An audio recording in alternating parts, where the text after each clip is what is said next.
with both China and Russia. Russia has signed a security framework agreement with Iran, and they're complying with it. But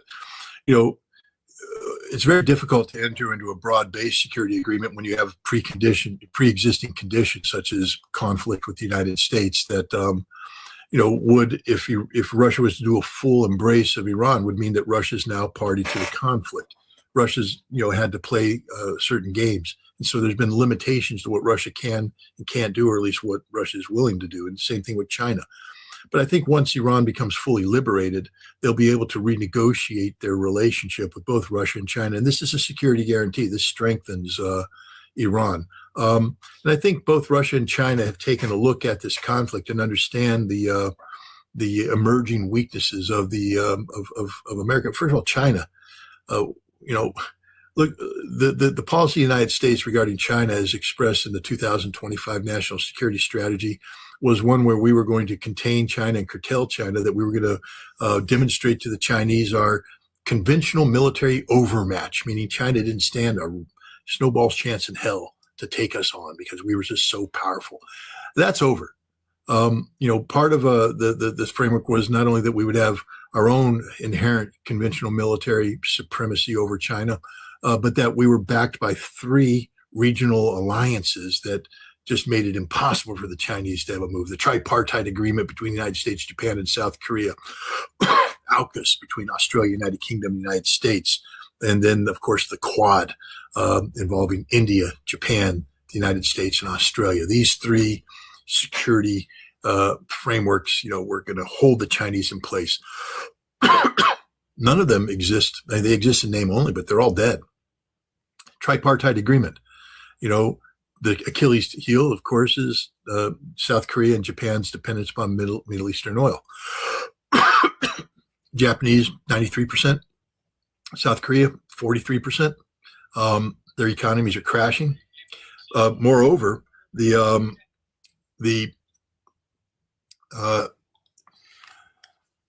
security umbrella that was put in there, the security agreement, that the United States says we're here to back you up, was linked to ballistic missile defense shields that not only don't work because they're the same ones that were used by Israel that didn't work against Iranian missiles, and the Chinese and North Koreans have missiles that are as good or better, but have been stripped away, showing the South Koreans and the Japanese that they're not the top priority of the United States. They've stripped away air defense, sent it off to Israel, not even the Gulf Arab state, to Israel.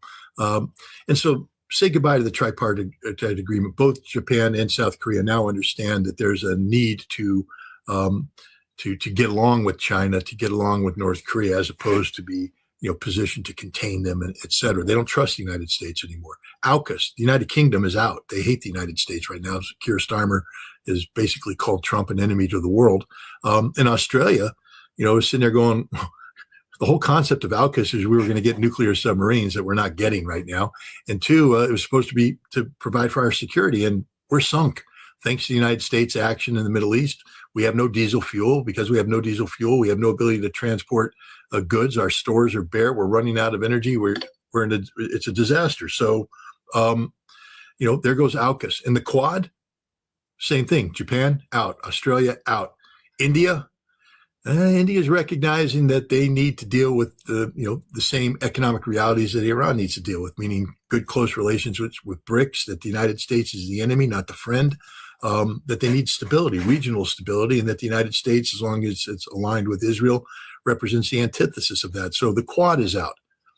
There goes America's, Pacific dreams. Europe, we just talked about the collapse of NATO. And so when we talk about, the future of Iran is going to be plugging into a new global reality, which means it's not just about reduced American military presence in the Middle East, but reduced American military presence everywhere, because America is a power in decline. One of the things that this Iran conflict showed is that we're not as strong as we think we are in terms of conventional power. There are limitations, and that we have been building on legacy capabilities that have ignored advances. And the biggest advances that we've ignored is ballistic missiles. We don't have defensive structures capable of successfully defending ourselves against the most advanced ballistic missile threats in the world. This is similar to what the U.S. Army is confronting in the Marine Corps as well, that we can't operate in a modern battlefield. If you put the U.S. Army on the battlefield in Ukraine, they'd all be dead in a day because they don't know how to operate in drone warfare. They don't know the realities of drone warfare. They have tactics that aren't conducive to survivability in drone warfare. We don't know how to operate drones in depth. We don't know how to operate drones in an integrated environment. This is everything that the Ukrainians and the Russians are doing. The Ukrainians sent two little teams off to a major NATO exercise and stopped the NATO advance cold. Just two little FPV drone teams. They didn't even have all the other drone capabilities that get factored in, layered in. Ukrainian anti-shipping drone went out to a naval exercise and sank every NATO ship in the exercise without them even knowing it. And the Russians are better than the Ukrainians in many aspects of drone warfare. So, the United States is a great power that has not been that took its eye off the ball. And from a military perspective, we've been convincing ourselves that we're a superpower for so long that when it finally came time to get tested, we found out we're not. And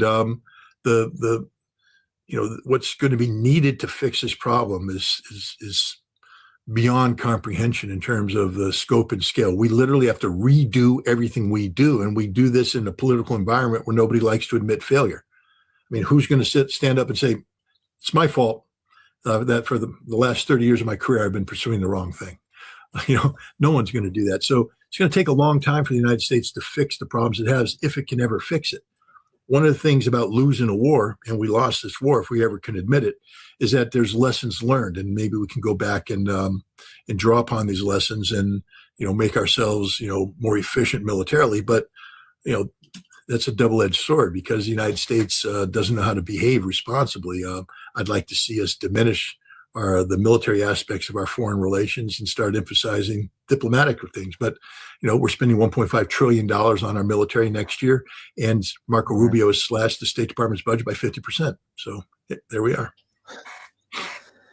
Yeah, I mean, I think that's a really important point of emphasis, is that, the U.S., in terms of the lesson here, is what it views and what it has, quote unquote, invested in as a military power is not only not working, but really showing this glaring need for an actual massive change in how the U.S. behaves around the world, which would, of course, a massive change like this would be a benefit to ordinary people in the United States. And it would actually give the United States an opportunity to figure out what kind of identity it will have in this changing world. Because I think one of the big lessons here that maybe people underestimated before February 28th was that, whether it's Iran or Russia or China, like, these countries have certain advantages that just make it a war, as the U.S. is planning, quote unquote, and preparing for, is, it's kind of a fool's errand. It leads to just more disasters, and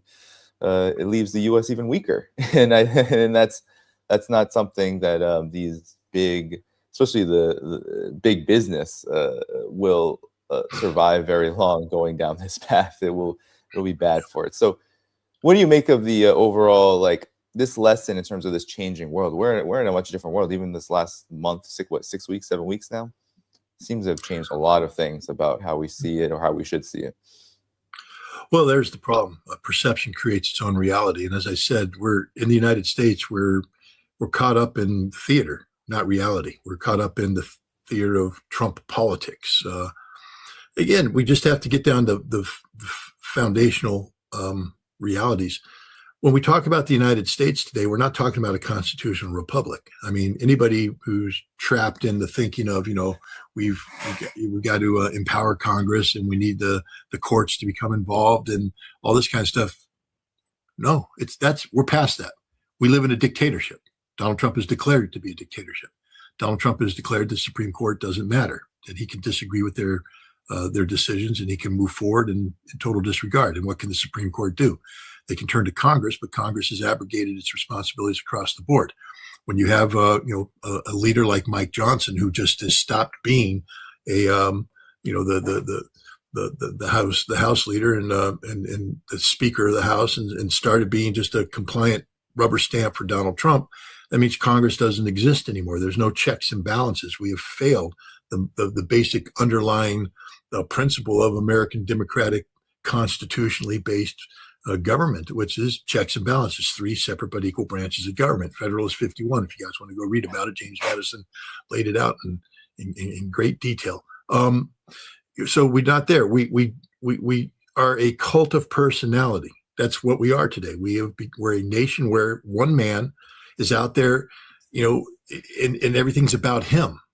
It's not about, he doesn't care about the American people. He doesn't care about national security. He doesn't care about anything. He only cares about Donald Trump, and he uses everything to promote the Trump brand. And sadly, a sufficient number of Americans have bought into this, and that's why he's politically empowered. But so when we talk about what needs to be done, we can't be coming up with solutions that are defined by problems that are premised on the notion of constitutional due process and checks and balances. We're in a new world where we have to talk about a cult of personality and the fact that this man, everything revolves around him. And that's what we're talking about right now. The solution to the problem in the Middle East isn't about what's to do best for regional security or global security. From the American perspective, the solution is what plays best politically for Donald Trump, what positions him to be more politically empowered come summer, moving into midterm elections. It's about shaping, perceptions, because perceptions create their own reality. And, so it's very difficult to talk about an American, how America is going about finding a solution with the rest of the world. What the rest of the world is dealing with reality. How do we repair the rift in international law that's taken place? People need to remember that this war between the United States and Israel and Iran is an illegal war of aggression, lacking any legitimacy under international law, any legitimacy under constitutional law in the United States. Pure war of aggression, which is the highest war crime ever. The world's tried to deal with this, how to repair that. And so the world and the United States aren't even on the same script. We're reading off of two totally different scripts, and somehow we've got to bring them together. And that's going to be the greatest challenge right now. You said, how are they going to, how is Iran going to sell this, and how is the United States going to sell it? Again, we're speaking to two different audiences altogether. And it's, I guess the only way this works is if Trump just focuses solely on his narrative and ignores the fact that much of what he's saying can be contradicted by reality, because whatever comes out of this peace agreement, it's going to be, playing primarily to the 10 points that Iran has put on the table, not the 15 points that the United States put on the table.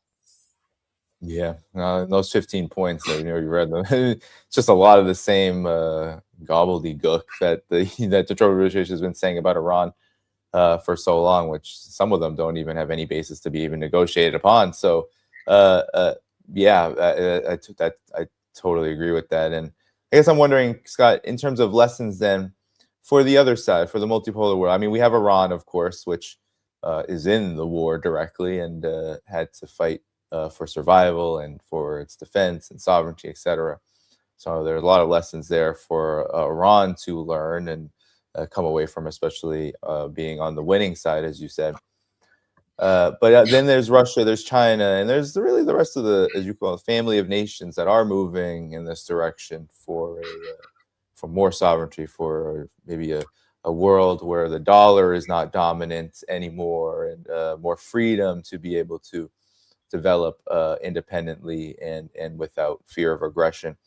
What lessons does the world on this side of the aisle glean from what's happened here, and what might what might be expected to happen here in the coming days? Well, let's look at China. You're in China right now.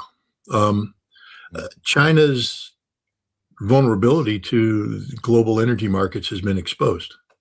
China's economy is at risk right now.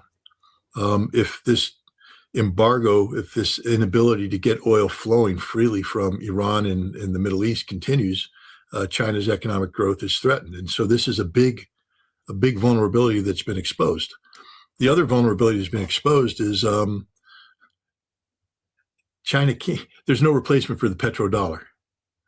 I mean, that's just a reality. People keep talking about, well, we're going to sell it in yuan. Does China have yuan printing presses out there right now, just banging away? The Chinese currency isn't the foundation of the Chinese currency isn't built upon the same foundations of petrodollar, and the Chinese aren't ready to make that leap yet either. They're, so I think what we're seeing is that, and they don't want to, and they don't want to make the they leap don't want to because make that leap. That's right. it would mean deconstructing currency from the real economy. They don't want to do that. Correct. And so for all the people saying we're going to get rid of the petrol, no, we're not for now, because there's no replacement for it. None. So the petrodollar is there because the petrodollar is convenient. We just have to get the United States to start, playing a little bit. Scott is wrong on this. I always love when people say that. And I'm right on this. There is no replacement for the petrodollar. China has severe energy, vulnerabilities that have been exposed from this. But other things have emerged too at the same time. You heard about the major automobile industrialists from Europe and the United States that recently toured China and came back in the report they made. They said, we'll never be able to compete with China. We'll never be able to compete with China. China has perfected the art of innovative, responsive mass production, robotic-based. It's instantly, as the Chinese come up with new concepts, they can instantly program them in and they're adapted. A car line can be changed, mid-production as improvements come up. They're outproducing the world.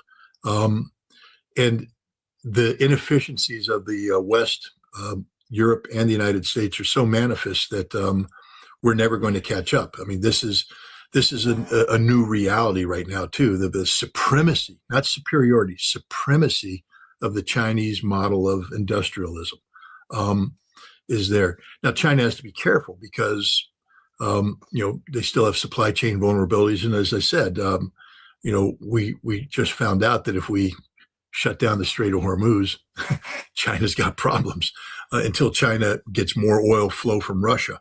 There's talk about, increased pipelines, et cetera.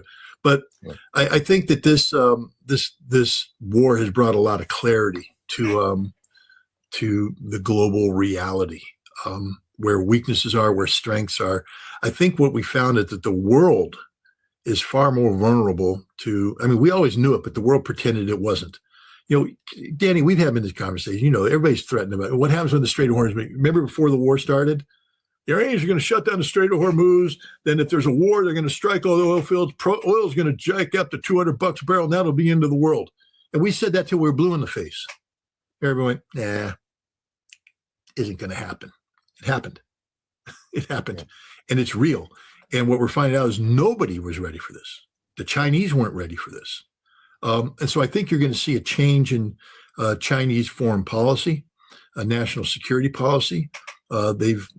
Nobody likes to have this big a vulnerability. So I think you're going to see China altering its approach to energy security, to making sure that they don't have, single points of vulnerability like they do with the Strait of Hormuz. But I also think that you're going to see China move to transition away from military confrontation to economic competition. It's in China's interest to do that as well, because they're so dominant. They're just so dominant. I wish I had gone on that tour or could have seen what these guys said, but these CEOs were shocked about just how good China is and how bad we are. Because we're still, no offense to labor unions in America, but your union is the most inefficient capitalist tool ever. Your union is designed to be inefficient. And as a result, China, which doesn't have a union, is kicking our ass. Your union won't allow us to replace the inefficient worker with an efficient robot. And so we're trapped in a legacy model that's actually goes back to the 1930s. And China's just out there, legacy, just rolling ahead. I'm not picking on unions. I'm just saying this is a reality. We have a different, social, contract with our people, and it's holding us back. It's holding us back. That's it. Yeah. Well, it is. There is something very archaic about the U.S. Of course, what I would call like the race to the bottom, deindustrialization, this kind of thing, which leads to unions, especially what unions do exist, which is very few, but when unions do exist, especially in industry, wanting to hold on to whatever they have. And the companies, though, they're not looking to really innovate. They're looking to just make more money. And when they just want to make more money, then what they replace workers with is machines that may be more efficient, but they're more efficient at making money rather than more efficient at competing and building product and all of this. And so when I'm in China, I was just, and I'm going to have videos and stuff about this later on when I can. I don't want to put them on stream because it's a high bandwidth, but I just visited Ant Group, which is Alibaba and Alipay and all this, and then two companies that produce robots and all these things that the United States are very far behind. But I think for China, with the energy question, people that I've spoken to, John Weiwei and others, they say, it's not energy security internally that is really the big issue, because China has really done a good job on that. But China has a vision about the world which is different from the United States and does require stability. Even in energy markets, it really does require stability in energy markets, because China wants its excess production to be of use to others, because it has an excess production now. It used to others. That's why there's the Belt and Road Initiative, all of this, and that will require, short of being able to infuse the world with renewable energy, which it can do, but it won't be able to replace oil in a day. These oil-rich countries all across the region of the Middle East, they need to be a big part of what's going to be built in West Asia and Eurasia in general. So yes, a war like this and the edge and the Strait of Hormuz being, choked, that's not going to serve interest there. That will make it a lot harder for that to happen, and that will be really where the Chinese economic problems will come. Is China wants its excess production to be of use, not necessarily. It's not outsourcing it to what we do, outsourcing it to low tax havens and low wage labor. Well, no, they want it to be used for others, so they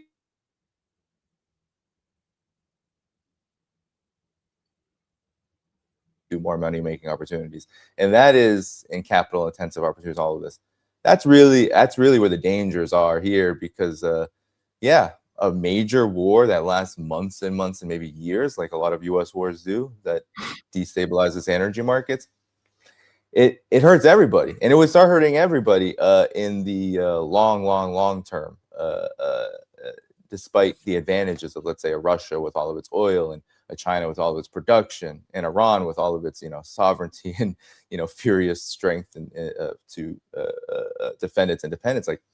But the economic situation will cause suffering for most of the world, and that's something that doesn't benefit a project that's meant to better the world. And so that's where I feel like a lot of the contradictions lie. But Scott, any final comments on this, and anything else that maybe we haven't talked about? No, I mean, I write for a group, Energy Intelligence. It's a energy publishing consortium, and twice a month I'm supposed to produce an article on what they call the WEO, World Energy Opinion page. And for the last week, I've been supposed to write on this the ceasefire, and I can't, because it's a moving target. I mean, I'm afraid, because you're supposed to write something that at least is able to engage an audience for a week. It's okay to write something and then have the world change a week later, and you say, well, it was, you got to read it, you got to get informed, and as the world changed, at least you understood the foundation of that change. It's okay. You don't have to predict everything to the T. But on this situation, every day I literally have written this article 3 times, and I'm ready to hit send when I read the headlines and go, they can't publish this because it's already outdated. And so, it's frustrating, but that's the reality that we're in collectively. We try to, all of us, I mean, people watch your show in an effort to, become better informed. But the discussion we're having today is contingent upon one of the most irrational, unstable global leaders in the world, Donald Trump. We're having a conversation based upon, Truth Social posting that he put out an hour ago. When this conversation ends, he may put out another Truth Social post that just basically blows our mind and goes the exact opposite. Just kidding. Yeah, just kidding. And then, and then the other thing too is that I don't think people understand the global vulnerability that has emerged about energy security and the desperation that exists in many parts of the world. Again, I just point out, you go to Europe today, you got aircraft at every major airport taking off, flying, and they're doing this whole commercial interactivity. In 11 days, that all stops because there's no more aviation fuel. What happens when airplanes stop flying? What happens to the industries? They're already over-leveraged with banks. We are closer to global economic collapse than people understand. And that's the danger of this conflict, because there's a lot of emotions involved here. I mean, everybody wants Iran to stay the course. Stay the course, stay the course. That's bad for Iran, because at some point in time, when you get global economic collapse, there's no longer an incentive to stop the war. And then Iran will just stay isolated forever. And that's not good for Iran. Then we also have, the pressures that are brought to bear by this global economic collapse on Donald Trump, because he will be blamed for this. This is his war. This is his tar baby. He's got to, free himself from this. But there's the politics here that are to play. At some point in time, if it becomes so apparent to Donald Trump that he's not going to reverse course, he'll find it. He may say, well, then I have to go full bore on war. If I can't get peace and convince the American people that I'm the greatest peacemaker that ever walked and I deserve 3 Nobel Peace Prizes simultaneously put around my neck. If I'm going to lose the election, no matter what, because of this, then I might as well double down on another route and go the war route. So we're not out of the fire yet. We're, we've knocked down the flames, but we got some smoldering, embers out there, and we need to extinguish it. We're not there yet. It's we're in a very unstable period in global history right now, which sort of makes it fun doing what we do, but also makes it frustrating because you just don't know what's going to happen in the next hour or so, because it's a changing. There's no foundation of stability upon which decisions are being made. We're dealing with a world that's very much chaotic. Mm-hmm. Yeah, I think that's. I don't think that's right. I know that's correct, and the reality bears fruit to that. Scott, I want to make sure everybody knows to go to scottritter.com in the video description after the show. That that is where you can find Scott's work, and you can support him financially and otherwise, as well as make sure you hit the like button before you go. I want to thank all the people who gave super chats as well. That is, we didn't even talk about this. Donald Trump says he will not unfreeze Iranian funds and will seize its enriched uranium. These are the kind of contradictory things you always hear from Trump. But again, as Scott said, none of that might matter tomorrow. So thank you for your super chats and everything that you provided here, and everyone who watched, moderators who helped out with the chat, everything. Scott, anything you want to say to the audience before we head out of here?